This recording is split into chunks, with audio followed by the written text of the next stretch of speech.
Welcome students. तो कैसे हैं आप? आई होप सभी अच्छे होंगे। तो इस वीडियो में देखेंगे भाई एक्सरसाइज 6.4 का इंट्रोडक्शन, साथ ही में एक एग्जांपल भी मैं आपको बताऊंगा। अच्छे से समझना है स्टेप बाय स्टेप, तभी आपको आसानी से एक्सरसाइज 6.4 के सारे क्वेश्चन अच्छे से डेफिनेटली समझ में आ जाएंगे, अगर आपको इंट्रोडक्शन समझ में आ गया तो। ठीक है, इंट्रोडक्शन में हमें क्या पढ़ना है? Totally approximations. अब अप्रोक्सीमेशंस आपको पता है काफी बड़े हो चुके हो, यानी कि अप्रोक्सीमेट वैल्यू हम बोलते थे ना, जैसे ये हमारे पास साइन हो जाता है अप्रोक्सीमेट। जैसे यहाँ पर कोई 5 है और यहाँ पर हो गया 4.99, यानी कि लगभग बराबर। 5 इक्वल्स टू में 5 लगभग बराबर, वही हम इसको क्या कह सकते हैं? 5 इक्वल्स टू में 4.99। ये हमारे पास अप्रोक्सीमेट का सिंबल होता है।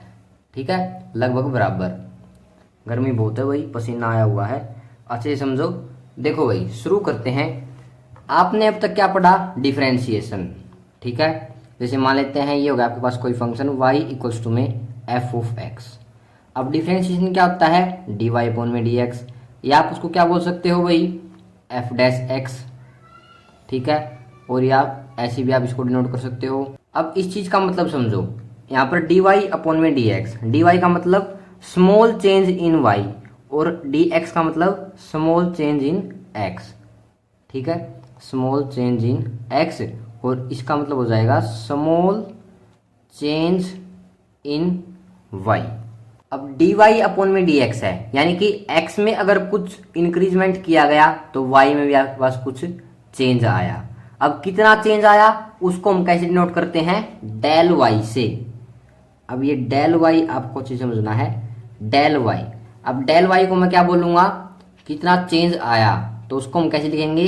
एफ ऑफ एक्स प्लस में डेल एक्स माइनस का एफ एक्स। ये क्या बता दिया सर एकदम से? एक मिनट रुको, सभी चीजें क्लियर करूंगा।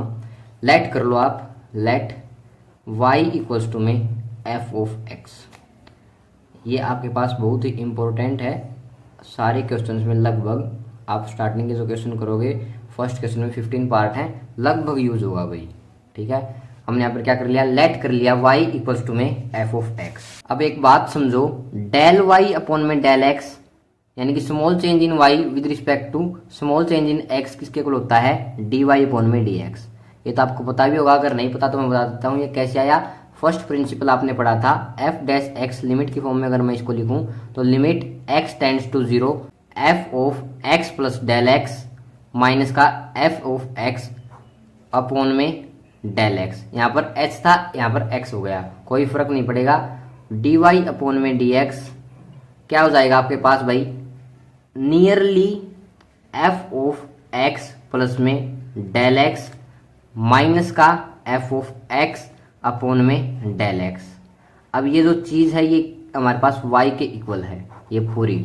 ठीक है ना, ऊपर आपने देखा डेल y के इक्वल, सॉरी, तो यहाँ से हम लिख देंगे dy अपॉन में dx nearly equals to del y upon में डेल एक्स, या हम इसको लिख सकते हैं डी वाई अपॉन में डी एक्स इक्वल्स टू का साइन भी आप लगा सकते हो डेल वाई अपॉन में डेल एक्स।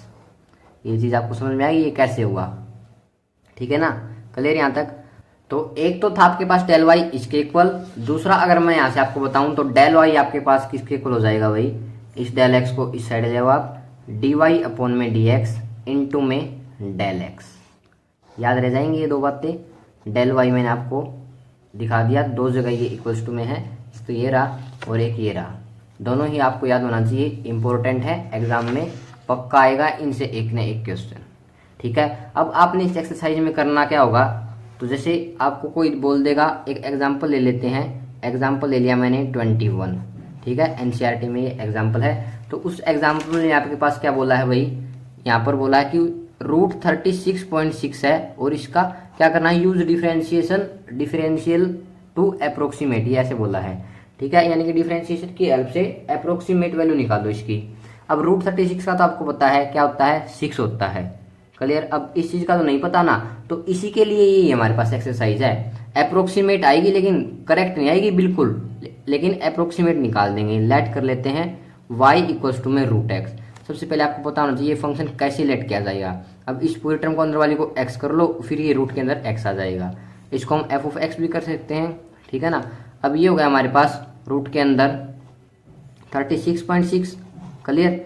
अब यहाँ से देखो भाई, अब हम क्या करेंगे, अब मैं लिखूंगा इसको 36.6 को कैसे, 36.6 को ऐसे लिखूंगा, 36 प्लस में 0.6।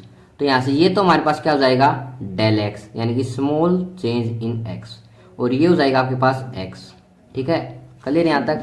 तो इसको मैं लिख रहा हूँ एक्स प्लस में डेल एक्स इक्वल्स टू में 36.6।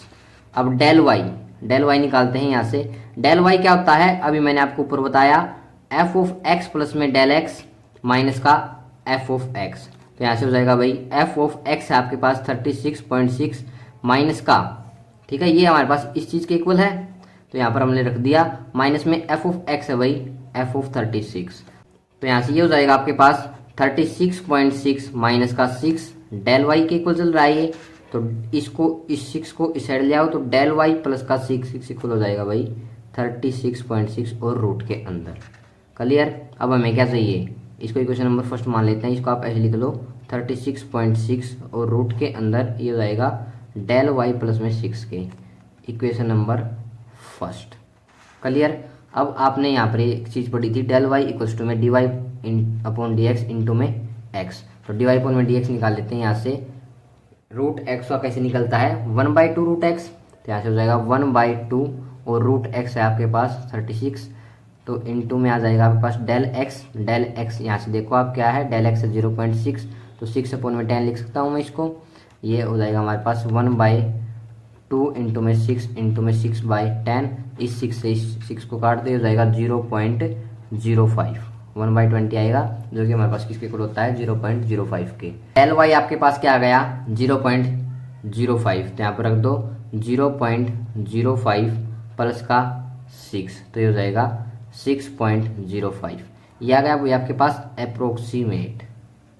ठीक है, आप इसको अप्रोक्सीमेट भी बोल सकते हो या इक्वल्स टू भी बोल सकते हो, यही हमने सभी क्वेश्चंस में करना है। यहाँ से इंट्रोडक्शन से आप दो बातें समझो, एक तो डी वाई अपॉन में डी एक्स किसके इक्वल हो जाएगा, डेल वाई अपॉन में डेल एक्स के, या अप्रोक्सीमेट कह सकते हो आप, और डेल वाई के दो फॉर्मूले आप कह सकते हो, एक तो होगा डी वाई अपॉन में डी एक्स इंटू में डेल एक्स, और एक हो जाएगा भाई एफ ऑफ एक्स प्लस में डेल एक्स माइनस का एफ ऑफ एक्स। क्लियर हो जाएगा यहाँ से, बिल्कुल क्लियर हो जाना चाहिए भैया आपको।